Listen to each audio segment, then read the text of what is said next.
Today I will be talking about one of the great iconic villains in cinema and literature, the aristocratic vampire prince Dracula of Bram Stoker's novel published 1897.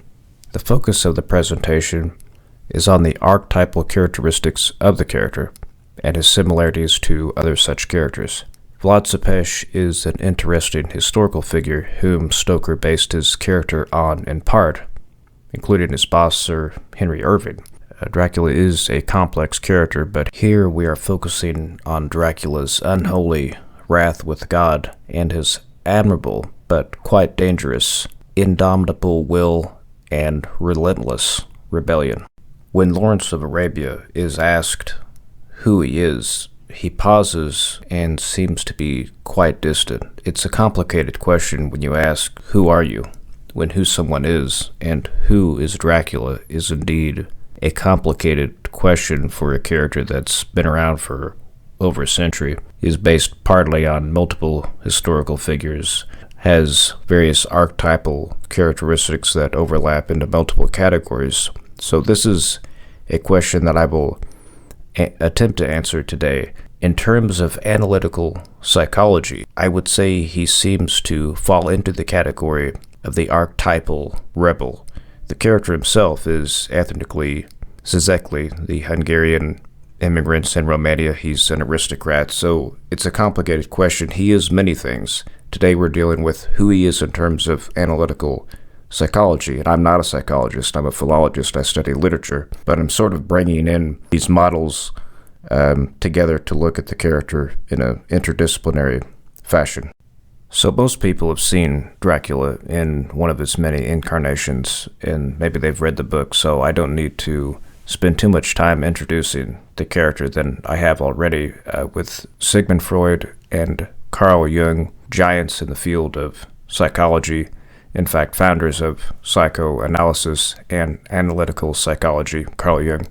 These figures may not need introduction to some people, but some people are new to their ideas, and briefly I'll describe these two and their relevant works, and then we'll move into analyzing key passages from Bram Stoker's novel, as well as a couple from Paradise Lost, John Milton's epic on the fall of grace of Lucifer, one of the great epic poems in the English language, probably the greatest, who serves as a good source of comparison for Dracula's fall from grace.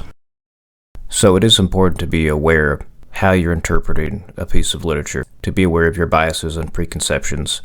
The postmodernists, they ask sometimes very good questions. I don't think their answers are of the same quality. Sometimes they suck, and that's a terrible, pardon the pun, given the subject matter. But sometimes they suck. Not all interpretations are going to be valid, so that's where new historicism comes in. Be aware of the time and place in which the novel is written, and your society's influence on how you're looking at a novel from another period. So some of this will be boring, but you may not read the novel the same again.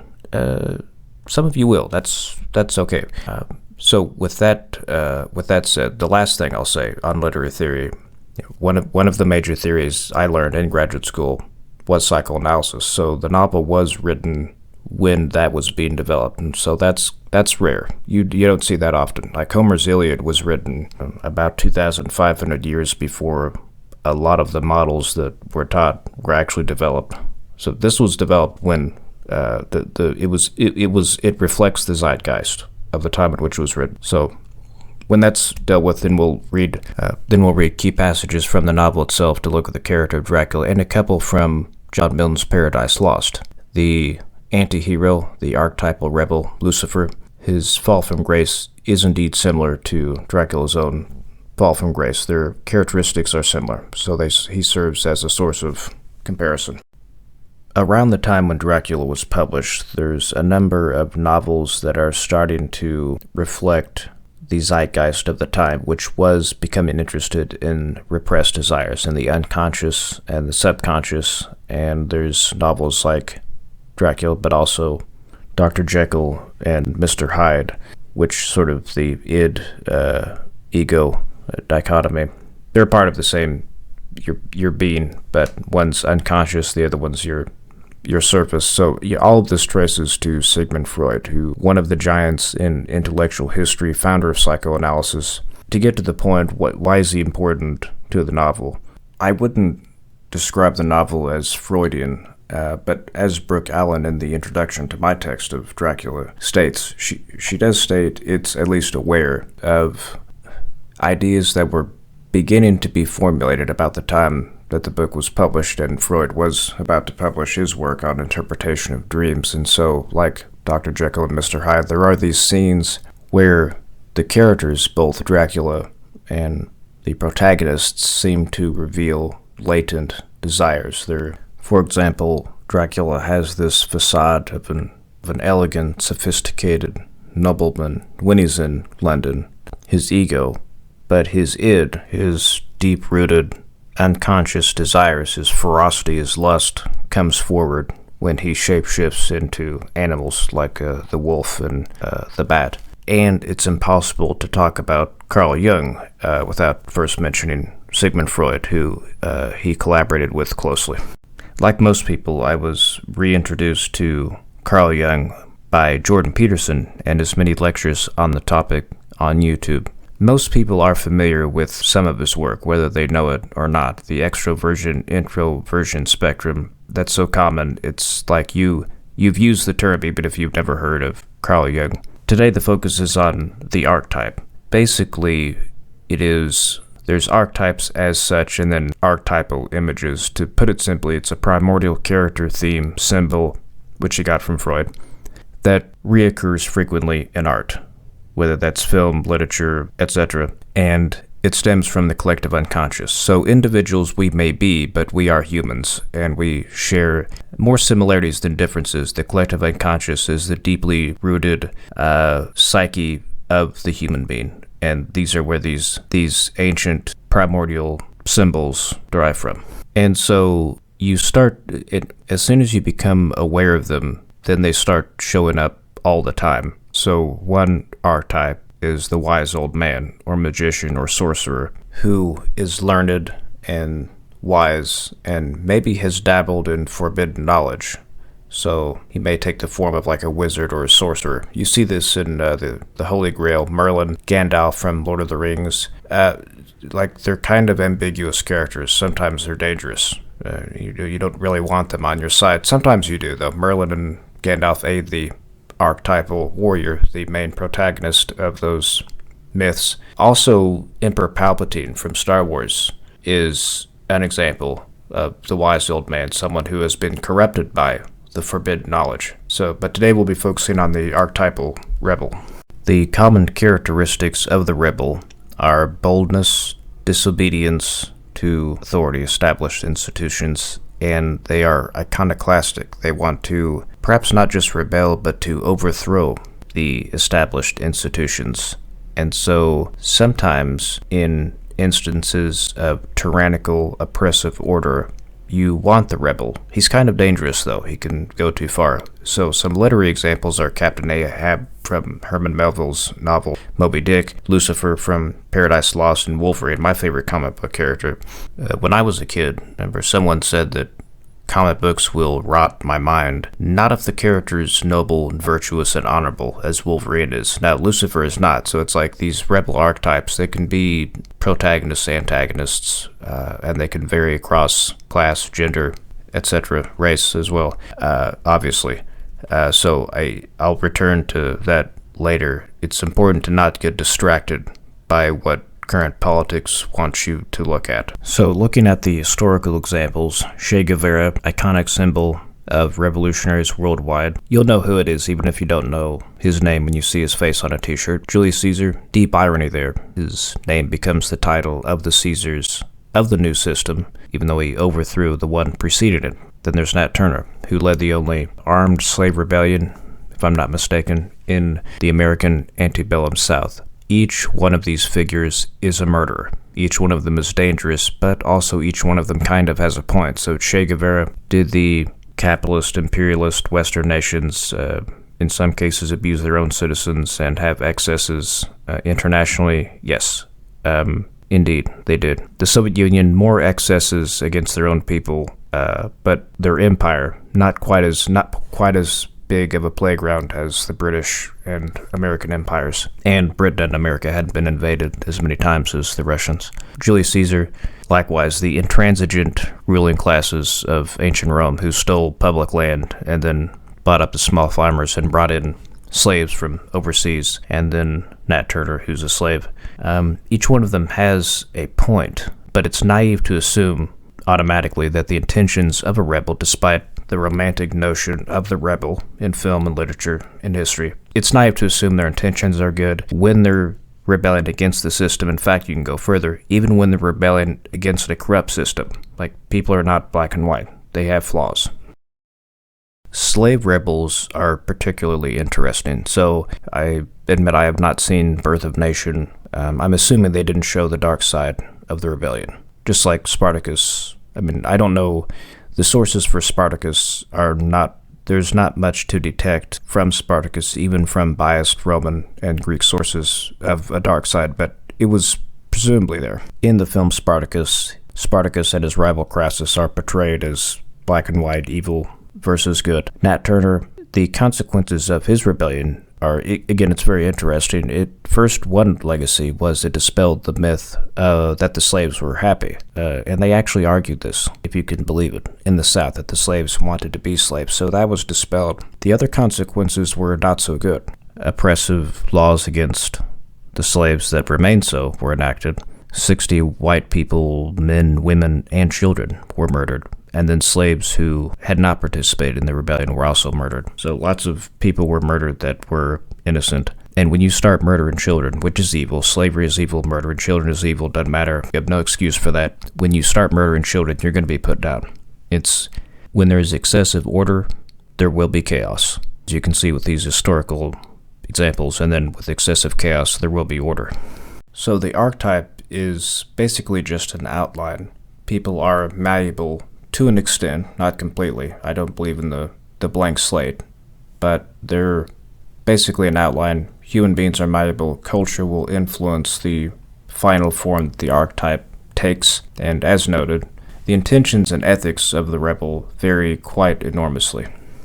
So, case in point, Dracula is a rebel, and he represents a boyar, the medieval aristocracy of Eastern Europe. So he does represent the system, and at the same time, he is still an archetypal rebel, in contrast to, say, Wolverine, who is probably the most working class, gritty comic book character I've ever seen.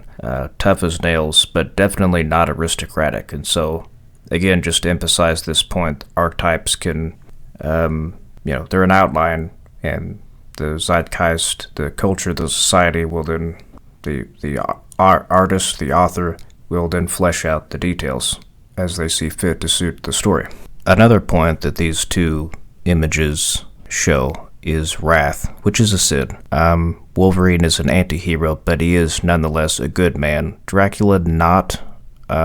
He may have been early on, but he's let his wrath consume him. Wolverine's kind of a rebel without a cause, but he does have a cause that is detached from his rebelliousness. The cause of Dracula is he's defying God, hence his revulsion at Christian symbols. So he believes in God, he's just angry with him.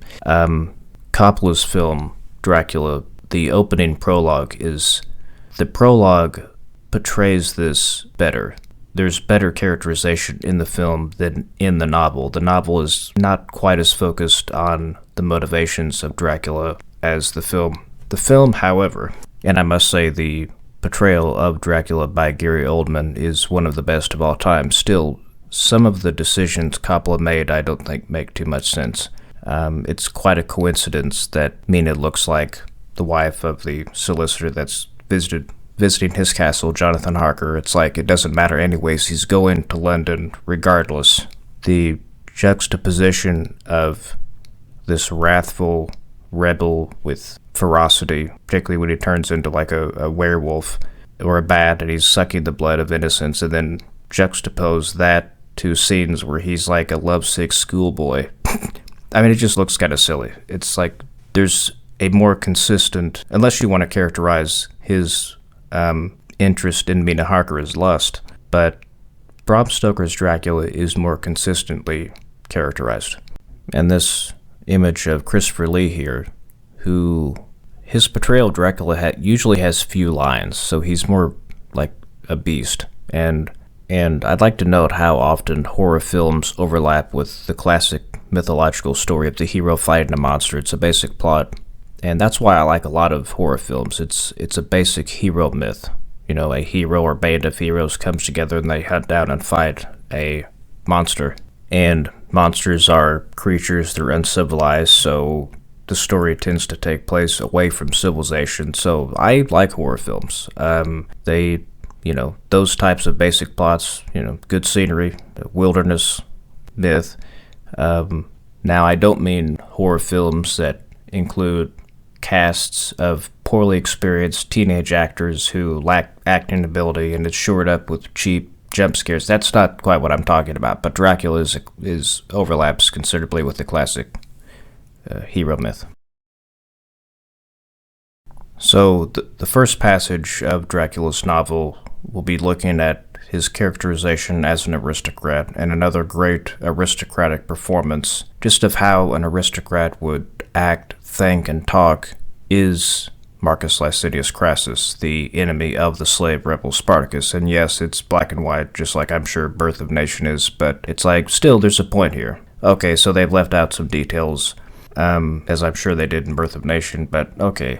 I've seen Spartacus dismissed as communist propaganda, and the author of the novel was a communist, and I think the screenwriter was blacklisted as well. As an enthusiast of ancient Rome, I'm not seeing the propaganda. Like, are you against slavery or not? It's not that hard. Roman aristocrat Marcus Licinius Crassus. Also, again, the same point. It's like, if you ascribe an individual characteristic to a group, and an archetypal category, the rebel is like a group, then you're a bigot, you're prejudiced. And so, aristocrats like Crassus, he's unlikable in many ways, but here is one who sincerely and genuinely believed in the ideals, the ideology of his class. If you're a nobleman, you've probably been born into it. The term implies nobility, and aristocracy comes from the Greek term ruled by the best. And this means that aristocrats have set a high standard for themselves. They have a set of values, which, of course, may change over the course of centuries, but they have a set of ideals like honor and integrity, responsibility. And, of course, some don't live up to them, but some of them do, and sincerely believe in these ideals, such as Thierry de Villochet, who hailed from Brittany. As I mentioned in the second video on Caesar's Gallic War, this is one of the last continental holdouts for the ancient Celts, although these Celts came from the British Isles. But he's French. He was one of the victims of the scoundrel, criminal Bernie Madoff. Thierry was a victim, not a victimizer like Madoff, but still he felt guilty and in some sense responsible. He invested a lot of money, and Bernie Madoff took advantage of him. He lost over $1 billion. He committed suicide. He does remind me one of the Roman senators during the civil wars of the late Republic who, despite the corrupt times, still holds true to his values and upholds them. So he's an honorable man. And I have to say, as an American, and I'm generalizing to a degree, but in general, Americans have this, they love to travel to Europe, but there's still this kind of like contempt for the old world, the aristocracy, despite a lot of ideas, almost all of them coming from Europe that are in the Constitution. I mean, I talked about this in the third video. It's like reasonable ideas will be picked up on by reasonable people that lived before the Founding Fathers. As an American, we've seen in our own government lots of non-aristocratic scoundrels, war criminals, wicked people who may not be aristocrats, but they have far less honor than some of them. So returning to the topic at hand, being at the top of society, being born into it, it can go to your head. And Crassus and Dracula represent examples of that. De la Villochet is a more positive example. When Dracula goes to London, our first passage will deal with this. These old world aristocrats, they're kind of like walking memories from the past of Europe. They're like living fossils, if that's not an oxymoron. They are interesting. So let's move on to our first passage. Early in the novel, when Jonathan Harker visits Dracula in Transylvania in his castle, he doesn't know he's a vampire yet, or evil for that matter, and he compliments Dracula on his English. Dracula is evidently quite intelligent, well-educated, as indeed most aristocrats are. They have money for the finest education, and that has its advantages in building character. But like with the old man archetype, the knowledge may corrupt if not used wisely. So Dracula says, I know that, did I move and speak in your London, none there are who would not know me for a stranger. That is not enough for me. Here I am noble, I am boyar. The common people know me, and I am master. But a stranger in a strange land, he is no one. I have been so long master that I would be master still, or at least that none other should be master of me. The last line is key here. He is content, of course, to be a ruler, which has responsibilities and standards, like I was just talking about, but never to be ruled. This is the pride of a boyar, the medieval Eastern European aristocracy, and also the rebelliousness of the rebel. And so, again, he's talking about London in this passage. His English is decent, as Harker says, does not suffice for him. He would not be in London and be a target of ridicule. He's so used to being in command, and it also reveals how well he is prepared and organized for this campaign, so to speak, of conquest. Ancient and medieval aristocrats were basically warriors because they had money, they could furnish their own weapons, and they had the time and resources to devote themselves fully to war, unlike the small farmers and serfs who were only part-time soldiers, farmers, artisans, the other time. So here is his great speech, which is in Coppola's film. The Huns are mentioned, and for comparison, there is a speech given by Kaiser Wilhelm to his soldiers as they were joining American and other European troops to relieve Peking in China. The Huns were mentioned. The Huns have this reputation that precedes them. Attila is known as like this great conqueror, and he was known as the scourge of God to Christians, which is an apt title, a powerful one, fit also for Dracula. So he speaks to Harker about his ancestry. We, says Eccles, have a right to be proud, for in our veins flows the blood of many brave races who fought, as the lion fights, for lordship. Here in the whirlpool of European races, the Ugric tribe bore down from Iceland the fighting spirit which Thor and Woden gave them, which their berserkers displayed to such fell intent on the seaboards of Europe, aye, and of Asia and Africa too, till the peoples thought that the werewolves themselves had come. That's kind of an allusion to what happens later, given Dracula's shape-shifting, and pardon I couldn't fit the whole speech onto the slide, but you can read this for yourself. He continues, Here too when they came they found the Huns, whose warlike fury had swept the earth like a living flame, till the dying peoples held that in their veins ran the blood of those old witches who expelled from Scythia had mated with the devils in the desert. Fools, what devil or what witch was ever so great as Attila, whose blood is in these veins? So what is with the reference to the Huns? Well, Dracula's ancestry in the novel is basically Hungarian. They're Hungarian immigrants in Romania, known as the Szeklis. They're Magyars. They're not Indo-European speaking, and it is the same area that the Huns occupied. So they make this claim of descent. Who knows if it's accurate or not, but it's a powerful legacy that one such as Dracula could appeal to. Dracula overlaps to a degree with the sorcerer, old man, magician archetype because of his forbidden knowledge. He's dabbled in witchcraft, the black arts, and with the devil. And Bram Stoker did a lot of research into Eastern Europe, and I won't go into all of his sources, but he came across the Scholomance, which is, the quote for the novel describes it best. The Draculas his family were a great and noble race, though now and again were scions who were held by their coevals to have had dealings with the evil one, Satan. They learned the secrets in the Scholomance amongst the mountains over Lake Hermanstadt, where the devil claims the 10th scholar as his due. Basically, it's a school for witchcraft. And this is interesting because you look at all the powers that he has, and I will do a video on the symbolism at some point, but shape-shifting, the mist, form, prolonged, immortal lifespan. But there's superhuman strength as well, heightened senses, hypnosis, He has quite a few powers, some degree of control over the weather. What's the source of the powers? A Faustian bargain with the devil. So there is a price, of course. He's repelled by Christian symbols. Comatose essentially can't move during the day, can't walk during the day, or he's weakened during the day at least. And he has to subsist on fresh human blood. Now, for someone who's bitter and resentful and has kind of really gone off the beaten path and is immoral and just utterly ruthless, that's not a problem for Dracula. It is for other characters, like in Anne's Rice novel, Interview with a Vampire. Lewis is not really the best candidate for daily assaults on people, not if you have a conscience. It's also worth thinking about, is he mentally ill? Is he crazy? Or is he just possessed by the devil himself? It's interesting because his name does mean, his name's in the regions that Jonathan Harker is traveling through. He mentions in his journal. He's also just called straight out as the devil.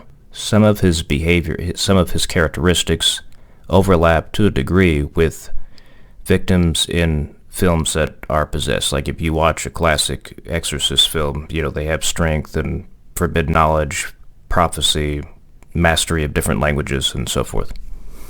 And importantly, are repelled by the crucifix and verses spoken from the Bible and holy water, and etc.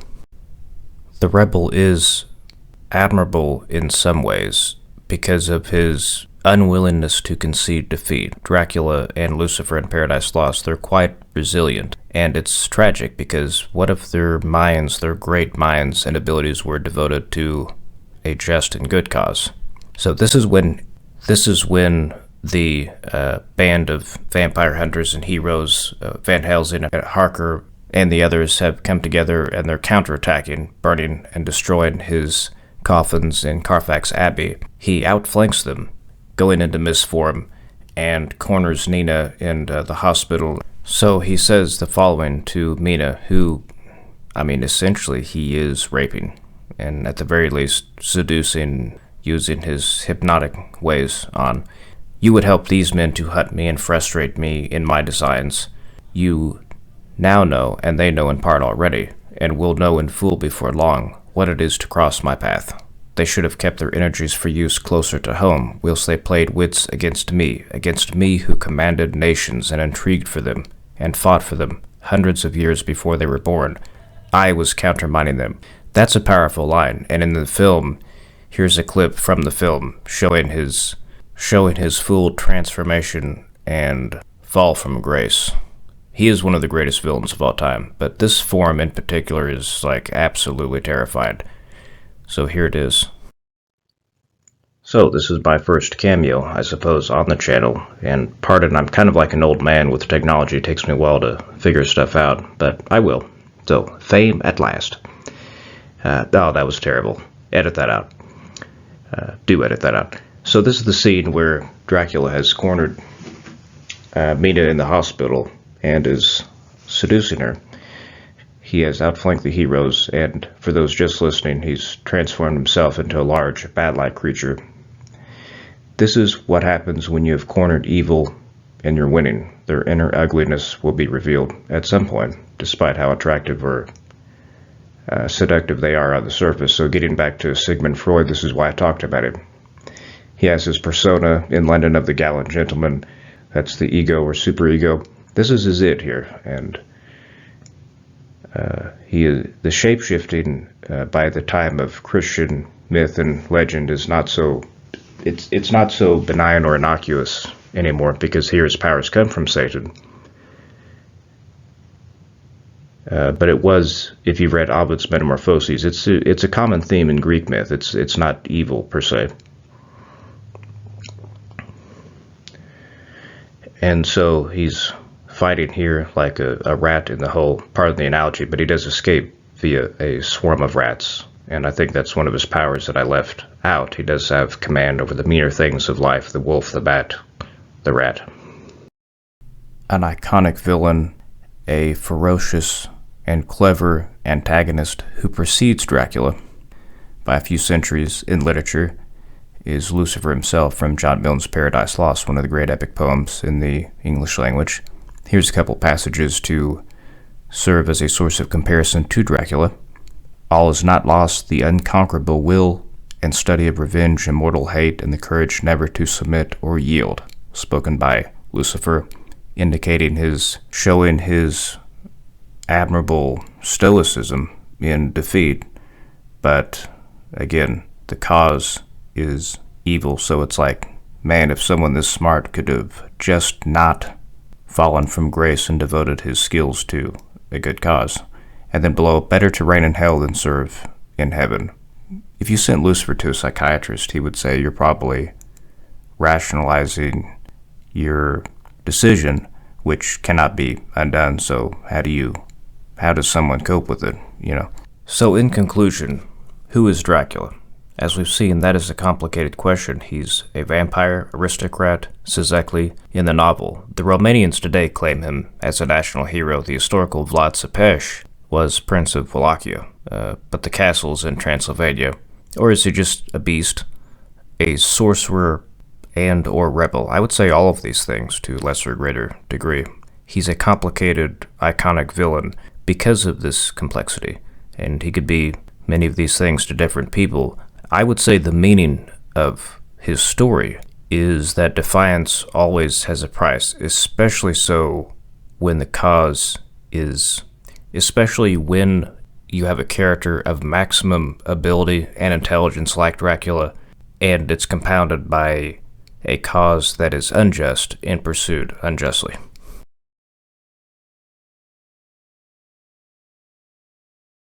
As always, thanks for listening. I will definitely be returning to Dracula after I cover some more ground with Greece and Rome and philosophy, probably to analyze his powers, he has quite a few of them, and the symbolism behind them, and also, probably more importantly, the Christian symbolism in the text. As a fan of Elder Scrolls, Lord of the Rings, the powers are interesting, especially when you get to use them playing as a vampire in the games. But with that said, on the website, as always, the video and audio of this presentation is there for download for purchase. And also, if you enjoyed this presentation and don't mind donating a tip to help independent scholarship outside of academia, it would be much appreciated. If not, thanks for listening anyways. If you are a current student or have been recently, these presentations are much cheaper than a course, but they are still professional. I spend a lot of time on these editing and researching, but if you can't, no problems. I'll see you in the next video.